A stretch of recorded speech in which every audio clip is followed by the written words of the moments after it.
What's up guys, it's Daniel here, back with another video. This video is obviously from the title, the reptile room. Long awaited, haven't posted one of these in quite a while. But yeah, hope you guys enjoy.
So to start off this video, we'll start off in my garage, which is where my reptile room originated from.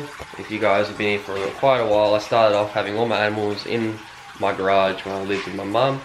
And now I live with my dad, and I've got half of them in here, I've got one inside, and I've got 3 tanks outside with, I think, 5 lizards. Yeah, 5 lizards, soon to be a few more hopefully. But yeah, we'll start off in here with this girl. So this is Sunshine. She is my female Mo river turtle. She just got a tank upgrade to this beautiful 6-foot custom made enclosure / aquarium, whatever you want to call it. So it's 6 feet long straight across. It's 1.5 foot deep by 2 foot high, and got it nice and cheap. The reason why we got this in such a hurry was because her 4-foot enclosure actually busted. So underneath it actually cracked and water went everywhere, leaked out literally across the whole garage, so I had to get her out. Had her in a black tub at one stage for a bit, and then we found this online for quite cheap, so we bought it. Very nice enclosure.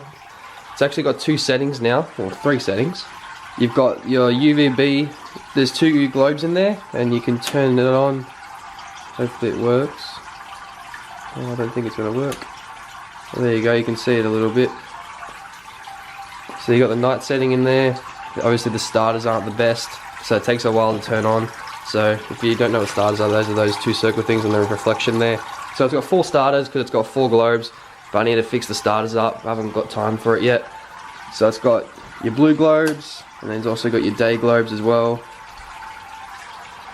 And on top of that, it actually has built-in LEDs. So we'll turn them on real quick. So they go straight across the entire enclosure as well. It's got 2 settings as well. You could have 2 lights on at the same time, like 2 colours, or you can just have one. I prefer to keep the one like that, nice and green, so it looks really nice. That's just for a photo. This is some custom timber with, I forget the material that they've used over it, so it's nice and smooth. I can't remember at the top of my head. But so this is like a 3-piece. So you got the tank underneath, you got this frame around it, and then you got the cabinet that was built with it. But yeah, a lot more space now since it's 6 foot. You got 3 drawers. As you can see, the drawers are actually built for the filter and the like tubing and all that.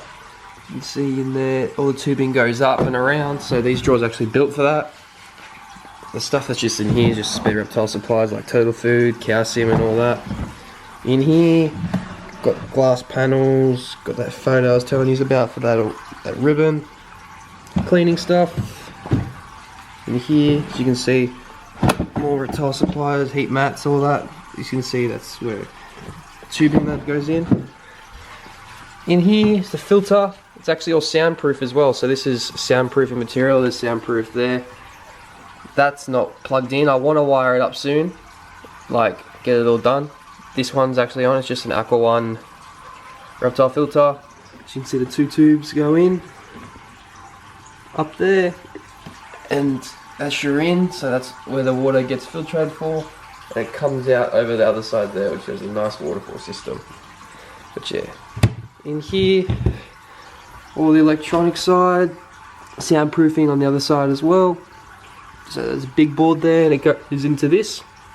So it saves all that cable that gets curled up at one another, so they all have one place to go. It's a lot more space efficient and it's a lot more tidy. Spare supplies in here, stuff like that. This doesn't need to be soundproof because there's no filter in that in this side. And it's not soundproofed either, but it is soundproof at the back. Spare tiles, fake grass, there's some lights in that box.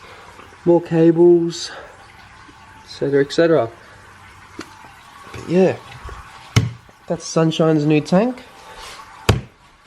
If you want more on it, actually I'll go through the entire enclosure as well. So it's got plants and all that, got gravel straight across. There'll be a platform coming in the middle here soon. We're going to be building that so she can get her out of the water, dry her shell off, and I'm hoping to have a heat globe straight in the middle here for her as well. I do take her outside so she can dry shell like naturally, because if you didn't know, if you keep a turtle in water for too long and without them being able to get out of the water at all for an extensive period of time, their shell will start to rot. But yeah, she's thriving. She loves the extra space, a lot more space than before. She gets an extra 2 feet of length, and there's no rock wall in this anymore, so she has that extra bit of depth to the tank as well. Yeah, that's Sunshine. I'll move over to this reptile rack. We'll start with what's got nothing in it. Spare tank for when it's stormy and lizards come in. This was a spare tank, now it's just storage for all my tubs and all that. Because if you guys have lizards and snakes and all that, you guys know, never have enough tubs. Moving down, in here is Striker, my blonde spotted python.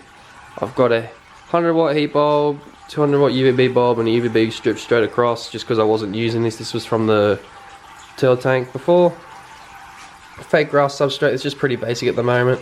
I like to keep it basic at the moment. Doors just swing open. There's his hotspot, got a tile, got a rock hide there, some vines for him to climb on, little loggy, build a branch, got a hide on top of a hide, big water dish, and here's Striker here. He's a beautiful boy. He just ate a couple of days ago, so he's starting to eat again. That was the first meal he ate since winter. And he's the first snake to eat. Still got Crystal, my dime python, who's still got to eat. But she should come around very soon. But yeah, so this is his tank. It's just a 3 foot Reptile One enclosure. It's a bit higher than that one. So I got Reptile One, Reptile One, Reptile One custom. I like Reptile One, favourite brand.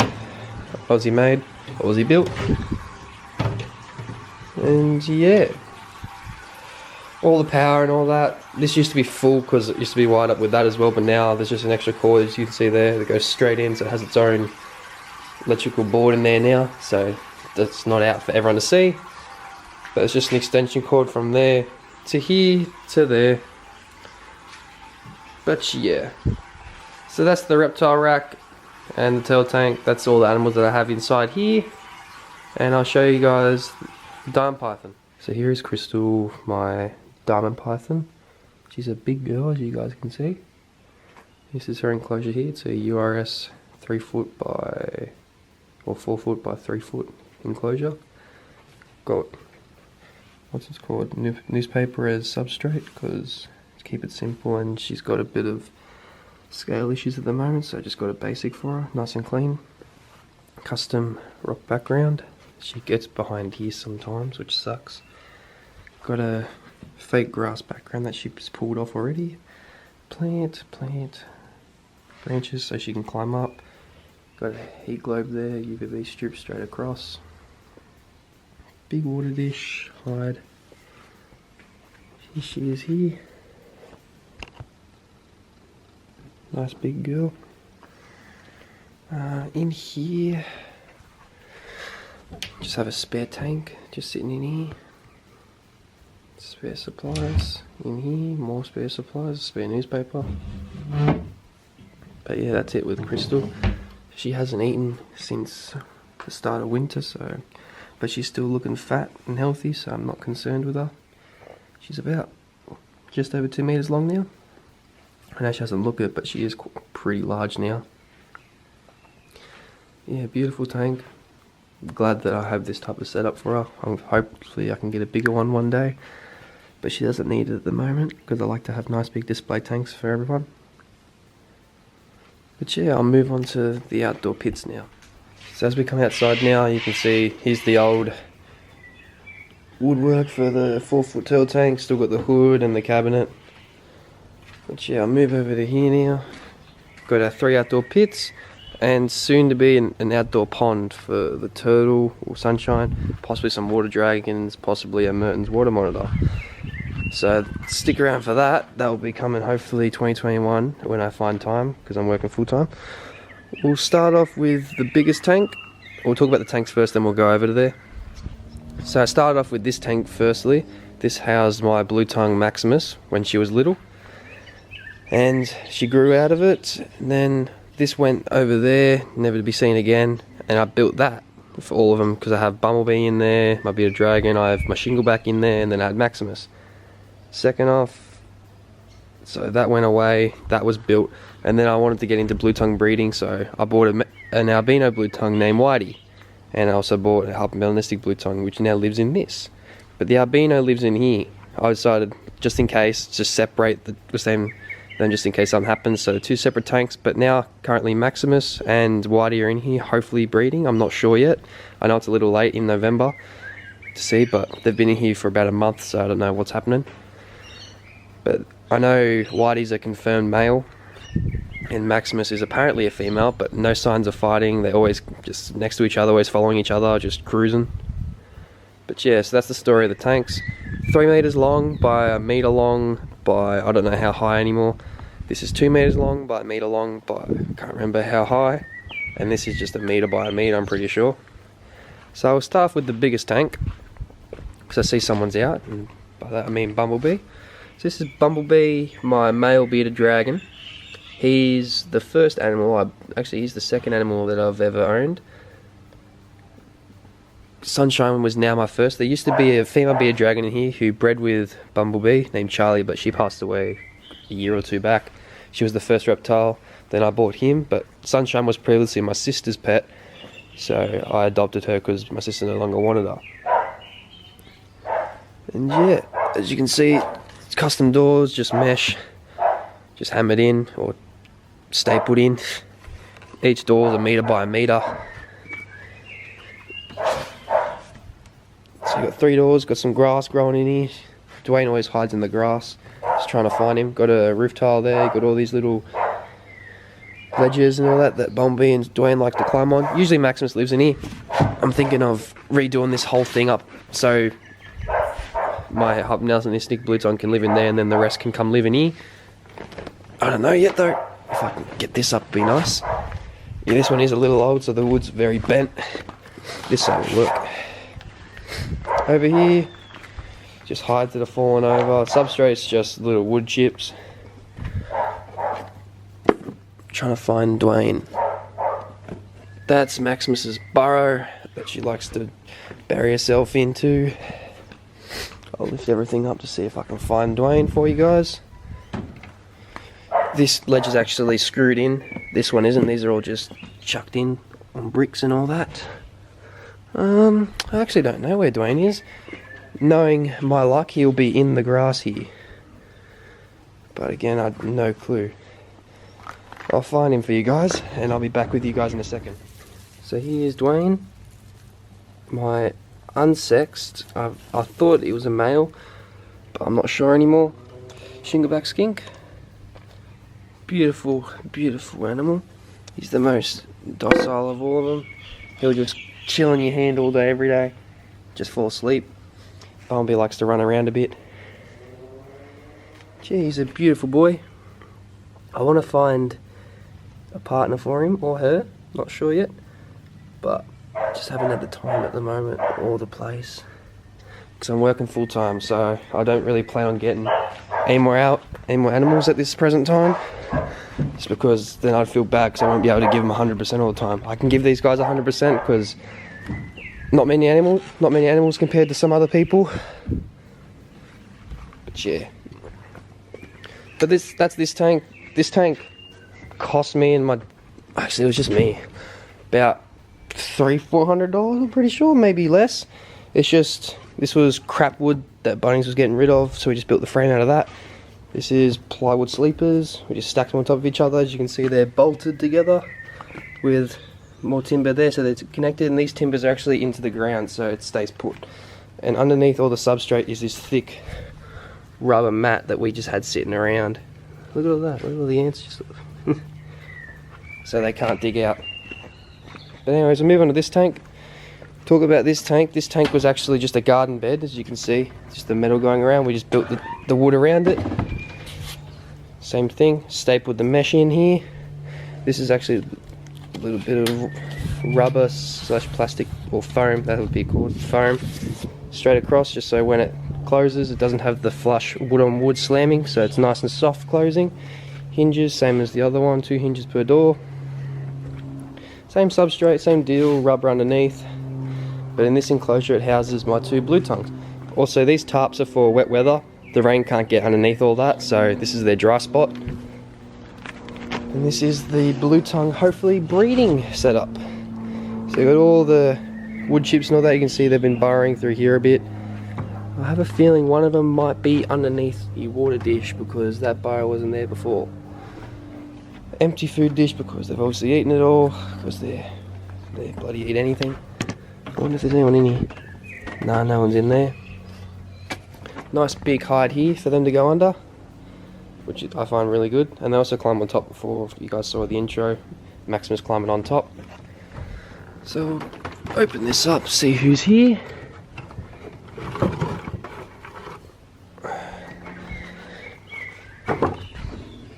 First lizard of the day is Whitey, my albino blue tongue. So I bought him full grown as an adult. Beautiful boy. He actually just shed too, so that's always fun. But yeah, I love his colours on him. Got yellows, pinks, whites. But that's him. We'll see if we can find our big girl. You guys will probably say, yeah, she's pregnant, she's gravid, but she's just huge. That's just her in general, she's just huge.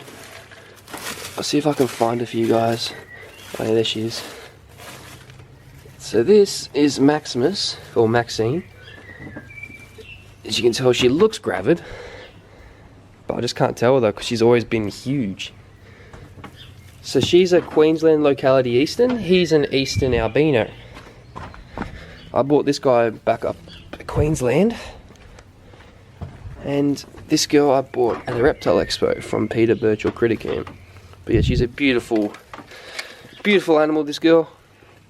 Huge for her age. She's only, I think, 2, 3, and she weighs 800, 900 grams normally. And obviously her size doesn't matter, she can just fit happily in that burrow. This guy was very skinny, but I'm trying to fatten him up slowly. I have to hand feed him sometimes because he doesn't go after the food on his own. This is what I just found at a work site, so I decided to use it. I reckon it's pretty good. Sits like that, and they'll go underneath. But that's this setup, and we'll go to the final setup and the final animal of the day. If you guys want to ask any questions about the enclosures, how I set them up and all that, just comment down below. Or any questions about the animals in particular, how I look after them, how I feed them, comment down below and I'll get back to you. So this is just a guinea pig hutch that I started off with. As you can see, the tarp underneath so it can't get out. Got the fake grass, and these just click up. Just got that in there. I forget what that substrate's called. It's just little tiny wood chips, so it's nice and dry when the rain comes, but I still get him out. So he is Toothless, my hypermelanistic blue tongue. As you can see, he's getting a bit bigger. I don't know if it's a he or a she yet, you can't tell. I'm hoping it's a she, so I can pair her up with Whitey in the next breeding season hopefully, or the one after, depending how she goes for size. That's a ramp there that she chills under. As you can see, she's nice and jet black. She's actually in shed too, so she gets blacker than that. Just a basic setup, stuff for her to hide in, stuff for her to eat. Her food dish is there, had to empty it out because it was raining today, so I had to empty them all out. But yeah, hope you guys enjoyed that video, or reptile room, for the last one for the year. There'll be more videos coming out soon. I've just been working all the time, so I haven't had time to obviously film content, edit content. But if you guys have any suggestions what I should film and upload, comment down below, let me know. If you guys enjoyed this video, make sure you hit that like button, subscribe to see more, and I'll talk to you all later.